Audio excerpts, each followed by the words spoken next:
Shalom, I have a delicious recipe for you guys.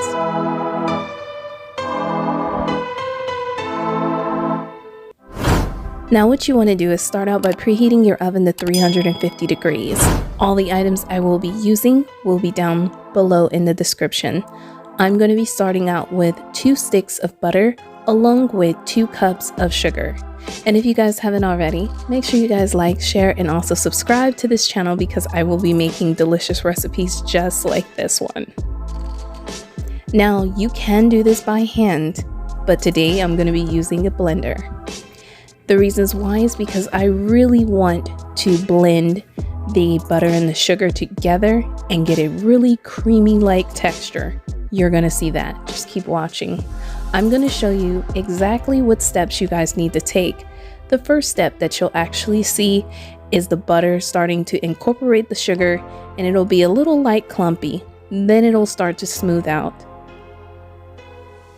This process is going to take you at least 1 to 3 minutes. Make sure you scrape down the edges as well too, because you definitely want to get all of that goodness combined it together. Then you want to go ahead and give it a quick blend again. And of course, as you can see on the screen, it is starting to be like that smooth like texture. I'm going to go ahead and stop it so I can show you close up what that definitely looks like. But we're not there yet. So I'm going to blend this one more time.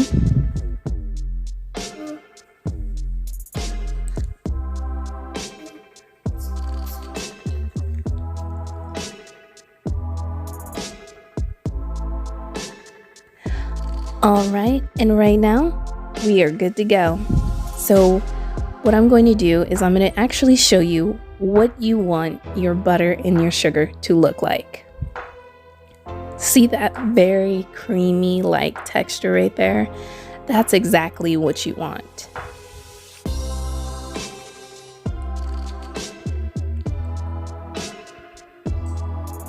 And once you've done that, what you want to go ahead and do is now add 1 tablespoon of pure vanilla extract.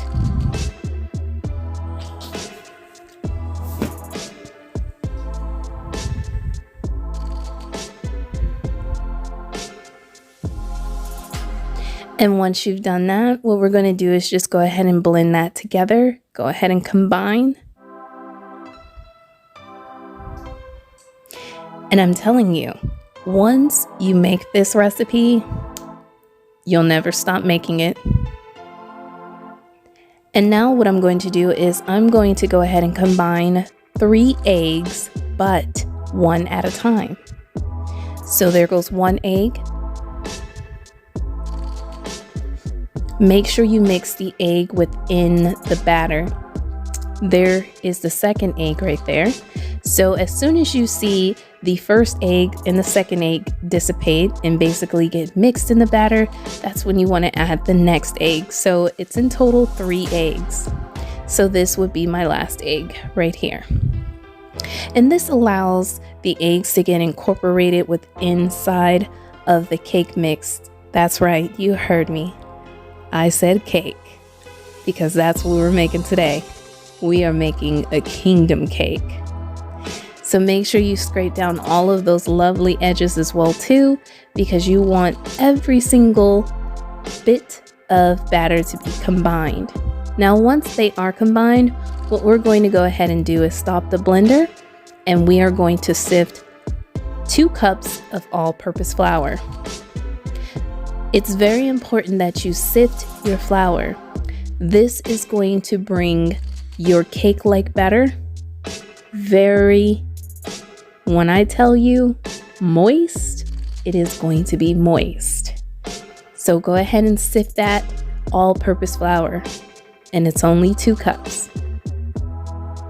Now once you have sifted your flour, we're going to come back to our batter, but we're not going to add all of the flour all at once. We're going to gradually add a little bit of flour at a time. So just take a cupful or half a cup of flour that you sifted, and just go ahead and add it in there. As you can see over to the right hand side, I showed you a little bit of my little cup that I had. I don't know if you were able to see that. It was kind of quick. But you're just gonna pour a little bit at a time in. And as you can see on the screen, it's now starting to take its texture and it's starting to form more like cake batter. And that's what we want. And you're going to have it on low as well too, because you want all of the flour to be combined within the butter, the sugar, the egg, and also the pure vanilla extract. So you want everything to be incorporated together. As you can see on the screen, that looks smooth and beautiful. And that definitely represents cake-like texture. So what I'm gonna do, because we are making funfetti cake, I'm gonna be using at least a little over a half of the sprinkles. Make sure that you reserved about 25% of the sprinkles. And that's going to be right there that I'm showing you, at least 25% of it, because we're going to be using that to go on the top of our unleavened bread. Now, once that's done, all you're going to do is, now I'm just going to show you what this looks like. It just looks beautiful, but you're going to go ahead and get a cake pan. I feel like the aluminum cake pans work 20 times better when baking.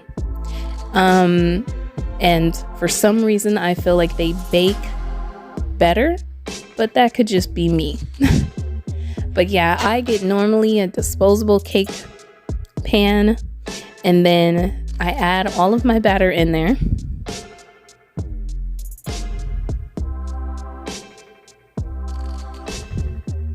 Spread it out nicely. And if you can't spread it out nicely, it's okay. You can just go in and pretty much lift the cake pan, which you're going to see me actually do. And I'm just going to tap it along the surface and kind of move it around gently so it can spread. And once it has spread, what you're going to do is put it in the oven. And you're going to put it in the oven for 35 minutes to be exact. Now look at that close up. Doesn't that look very nice? Trust me, it smells very nice too. So just remember 35 minutes and that's it. Once it does hit that 35 minutes, it's going to look just like this. And then what you want to do is you want to go ahead and put it off to the side, because the frosting we're going to be using will melt. So go ahead and let this cool down. Once you've let it cool down, what we're going to do is we're going to come in with some whipped cream. I know, right? Whipped cream topping. So it does bring much flavors, and trust me when I say this, it elevates the flavor. So what you're going to do is you're just going to spread the whipped cream on top, and you're going to completely cover this unleavened bread. And this is definitely fun for the kids. And trust me, when I tell you, this cake, like batter, this unleavened bread, will not last in your house for more than a day. I promise you. So once you've covered this, you remember the sprinkles that we basically had used a little bit earlier, or we reserved. We're going to be using them to put them on top, and as you can see, I'm showing you in the screen, and you're just going to drizzle those sprinkles right over. Have fun with decorating this. I'm just going to drizzle the sprinkles on top, and that's about it. So I hope you guys definitely enjoyed this recipe. Make sure you guys like, share, and also subscribe, And make sure you guys comment below and let me know if you guys definitely tried this out. And with that, like I always say, stay strong, stay healthy, stay in the spirit. And with that, I will see you later. Shalom.